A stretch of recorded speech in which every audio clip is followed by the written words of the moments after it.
urge all able-bodied persons, particularly youth, to redirect their energies into agriculture.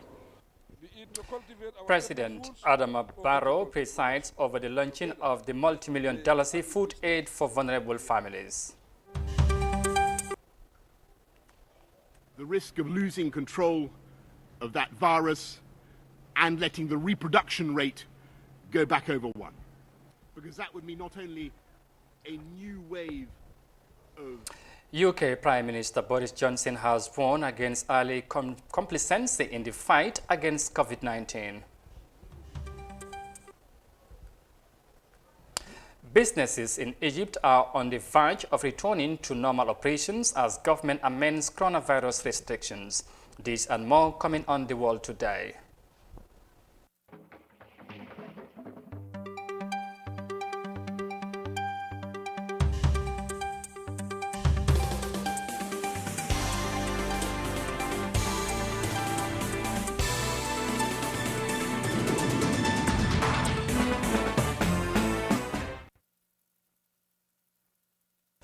Hello, this is Africa TV and you are watching the World Today News Bulletin. I am Amadou Kante and now the news in detail. Thank you for joining us. The government of the Gambia has answered to the public's demand for provision of relief for communities that have been locked in homes without sufficient income to survive. More than $700 million worth of food is expected to reach up to 84% of vulnerable families due to the coronavirus global pandemic. The food basket is coming into the middle of a state of emergency meant to suppress the spread of COVID-19. Let's have more details of that in this report. After about 1 month in state of public emergency, the government of the Gambia has allocated over $734 million as COVID-19 food aid to support 84% of affected communities.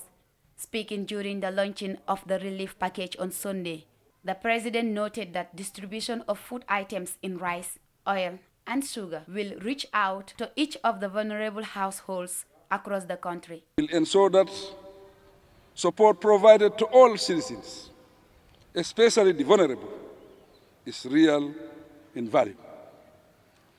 In this respect, following a thorough review exercise, over $734 million is now available to support 84 deserving households countrywide.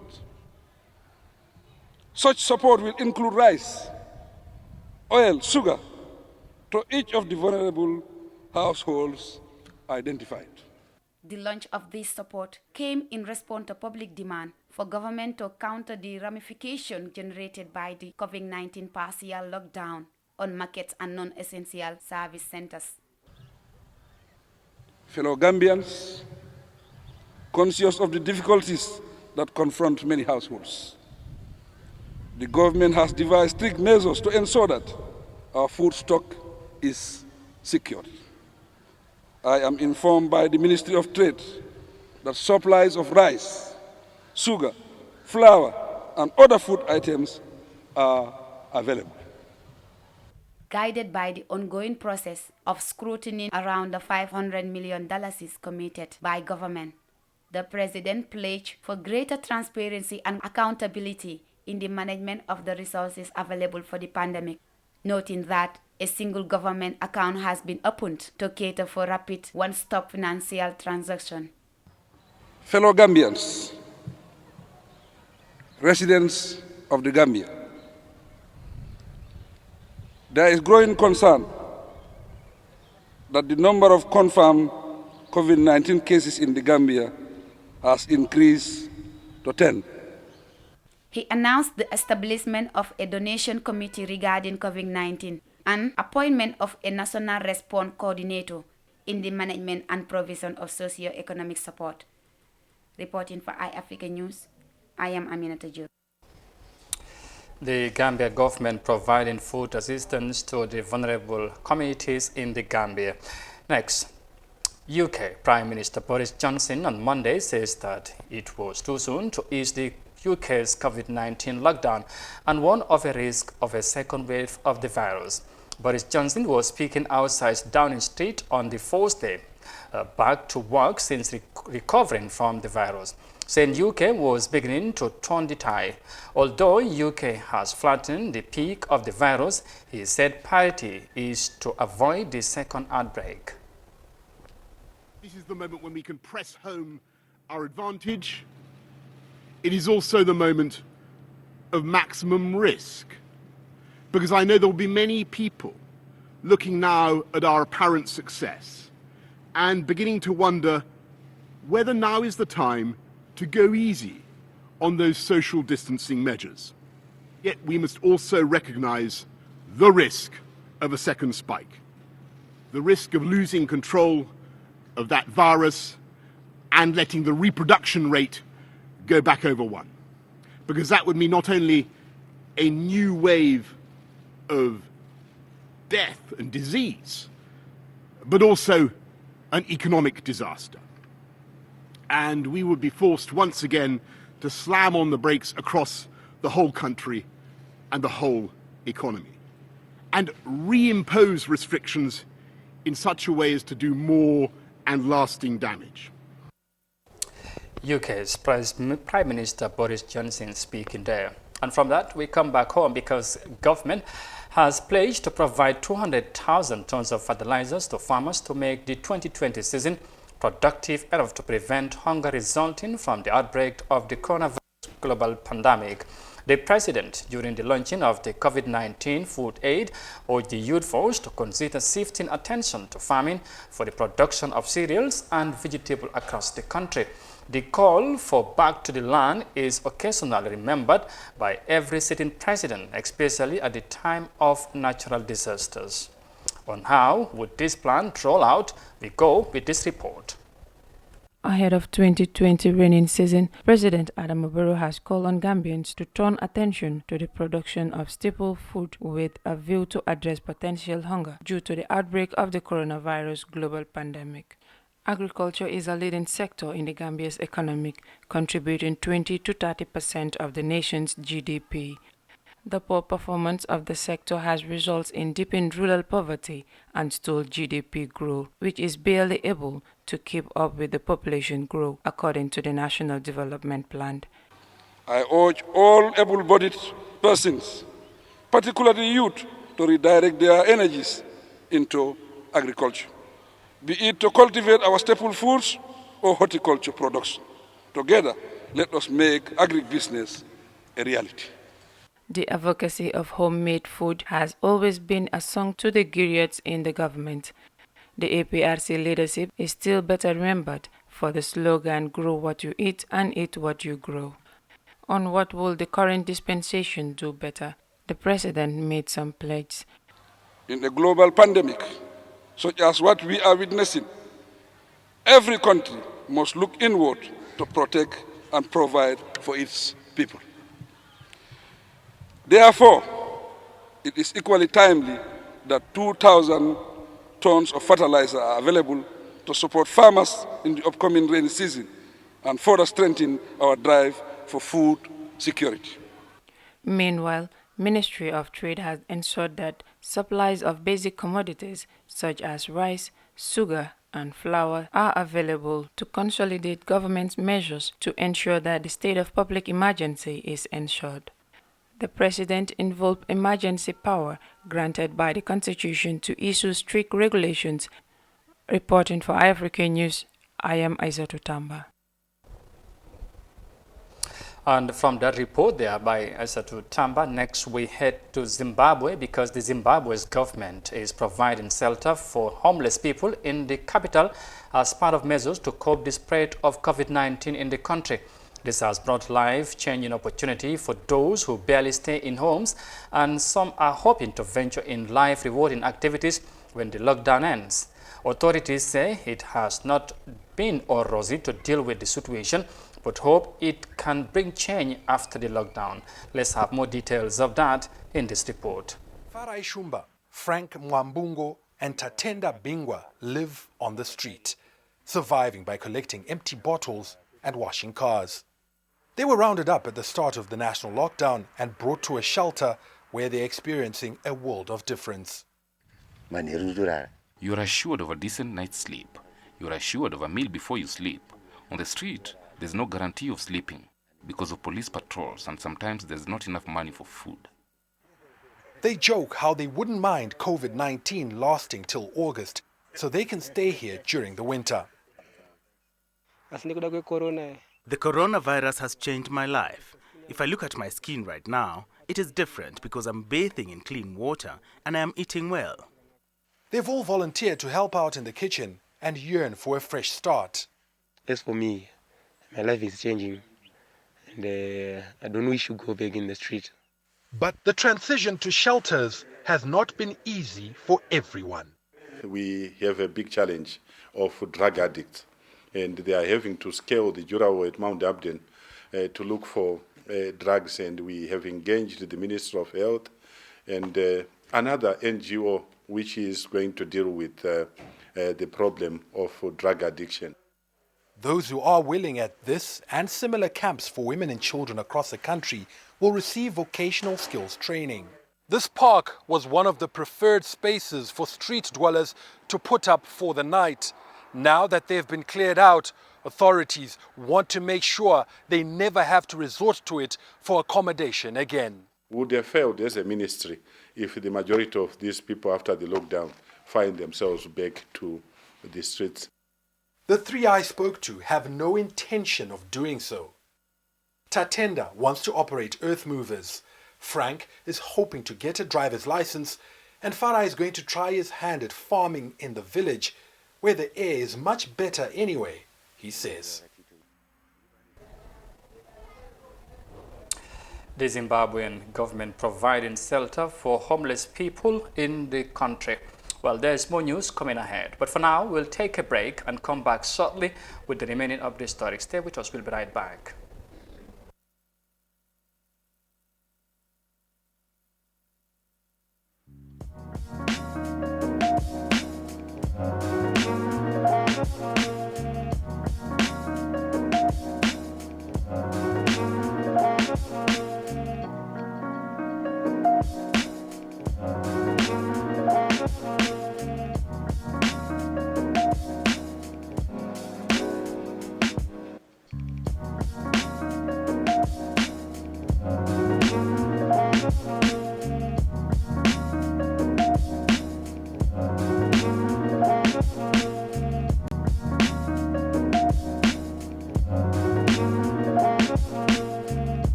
COVID-19.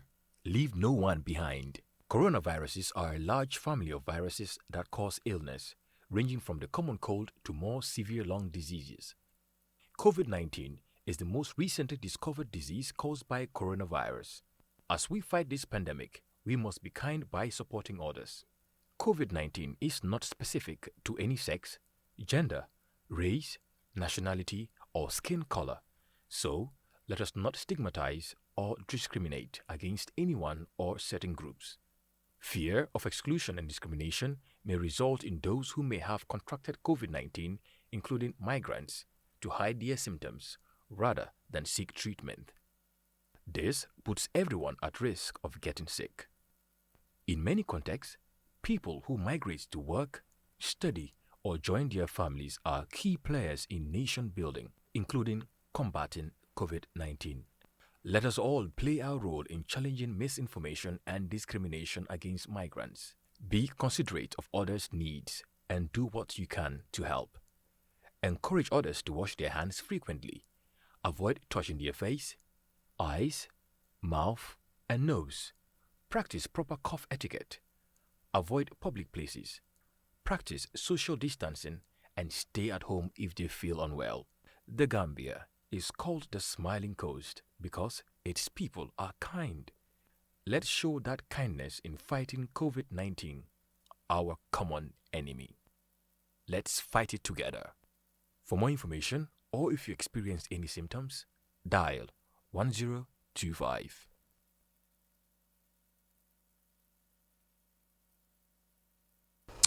Welcome back. You're watching the World Today News Bulletin on Africa TV, and now to the rest of the stories.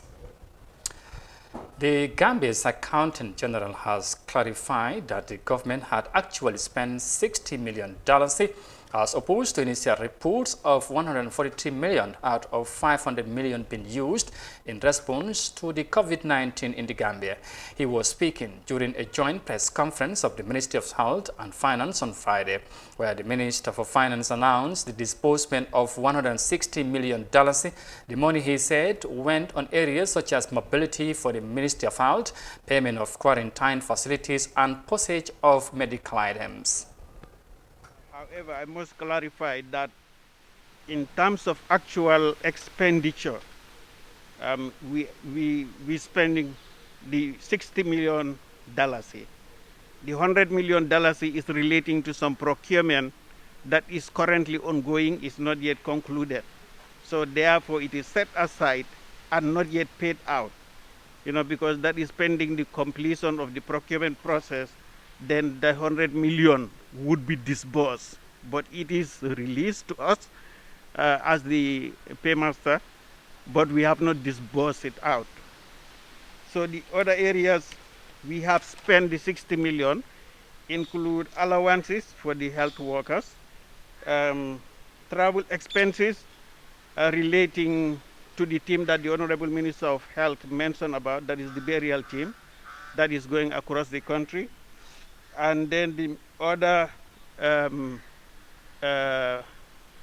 impress, that is monies that are paid to the various health teams across the country, not only in this in the Greater Banjul area, but across the country in the regions as well. The rapid credit facility offered by the International Monetary Fund of about $1 billion has now landed in the accounts of the Central Bank of the Gambia, says Minister of Finance. Is that last week I also mentioned the IMF providing a credit facility to the tune of $21 million. I am pleased to announce that the $21 million converted into dollars is approximately about $1 billion has now landed in our accounts. It's in the Gambia, and I will be going to the National Assembly to seek for authority to spend it. I'll be going for supplementary appropriation because this was not part of the budget. Therefore, in line with the laws, I have to go to the National Assembly to request for the additional spending. Mahmoud Njai, Minister of Finance and Economic Affairs, speaking there. Next to Egypt, because businesses in Egypt are getting back to normal after the government eases COVID-19 restrictions. The country's partial lockdown has greatly affected many of the businesses, and not much have changed since operations resumed, according to some business owners. But the government hopes that the move will help businesses to recover from the COVID-19 impact. Let's have more details of that in this report. Over the past month, shops in Egypt have been forced to close at night during weekdays and shut completely on weekends. These are usually the busiest sales times. Many have suffered under the COVID-19 partial lockdown. At first, we used to sell a lot of disinfectant wipes and liquid, but not anymore. It lasted for a week and then people got bored. They are now staying at home and they have their stocks, and the sales have now dropped. It's below the usual average. There are clients that I haven't seen in weeks. Those with kids are afraid to go out and they don't want to get infected. The government has finally lifted some of its restrictions. All malls and shops can now operate all week long until 9 o'clock in the evening when the night curfew begins. The first weekend has passed, but Hamdi says nothing much has changed for him. It would have been better if I stayed at home. The entire market around me, if you take a look around, fruits, vegetables, any goods, no one is selling. People have been staying at home without work for over a month now. Where will they get the money? I expected things would be better, but so far they are not. The Egyptian government is hoping that its relaxation measures in markets would help the economy pick up. That was evident in shopping malls that serve Egyptians with higher income than those at common markets like this one. But it appears some are still struggling. And from the report there in Cairo, Egypt, finally we head to Uganda, where Ugandan health workers are working to eliminate the impact of malaria in the country amidst the coronavirus global pandemic. The campaign is aimed at reducing pressure on the health sector as the country registers 25,000 cases on a daily basis. Authorities are also providing preventive health gears for traders in market as the country is in partial lockdown to stem the spread of COVID-19. For more details of that, we go with this report. A campaign against malaria. Health workers spray insecticide at marketplaces. They want to reduce the malaria burden during the COVID-19 pandemic. COVID is bad enough to constrain the health system. So we need other preventable diseases all to be kept at bay. Figures from Uganda's health ministry show that the country registers 25,000 cases of malaria per day. Uganda is currently under a partial lockdown, and most of these traders spend a night here. But to keep them safe from malaria, local authorities are now promoting preventive methods. Health workers say waterlogged areas and overgrown bush are breeding grounds for mosquitoes that cause malaria. Apart from spraying the area, they are also giving them treated bed nets. We have to make sure that while we keep distance in where we sleep under the bed nets. That when we have fever, we go to the health services to get checked so that malaria does not kill while we are taking care of COVID. Ugandan scientists plan to breed genetically modified mosquitoes as part of a plan to fight malaria in Africa. But that's a long-term solution. And for now, the health ministry says anti-malaria drugs, use of mosquito nets and indoor spraying are the best available weapons to keep the killer disease at bay.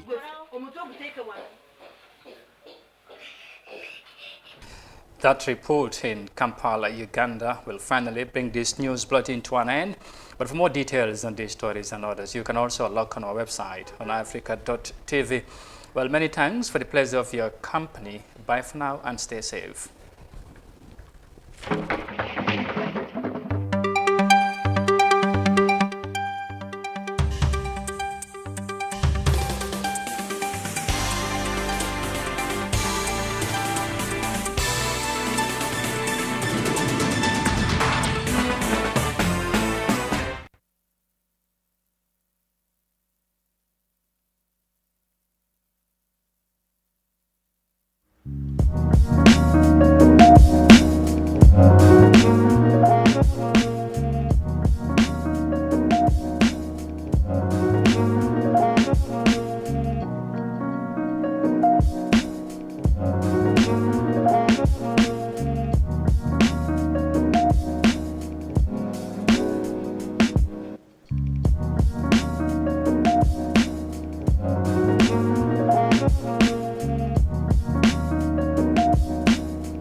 Kaspaw bi jeex na depuis démba xettali ma rek ni jaay nga jëndal ma kaspaw bala yére yi di wow dama passé fii amoo fi benn xaalis laa amut waaw may ma tuuti rek waaw Mamadou waaw ma ne dimbale ñu rek nga yónni ñu kaspaw léegi suñ kaspaw moo jeex depuis démb ok baax na waaye yow ni jaay jaaxle naa de yow Mamadou naka lam ñoo jëndalee kaspawa te fekk mu ngi bitim réew ni jaay xanaa xamuloo ne ak balu waaye mën a nekk ci bitim réew mun naa yónnee njabootam kaspawa ni ngay def yomb na da ngay log on to www.baluwo.com nga jëndee courant ci compagnie yi nga xam ne ñoo saytu wàllu courant ci dëkk yu mel ni Gambia, Sénégal, Mali, Nigeria ak Sierra Leone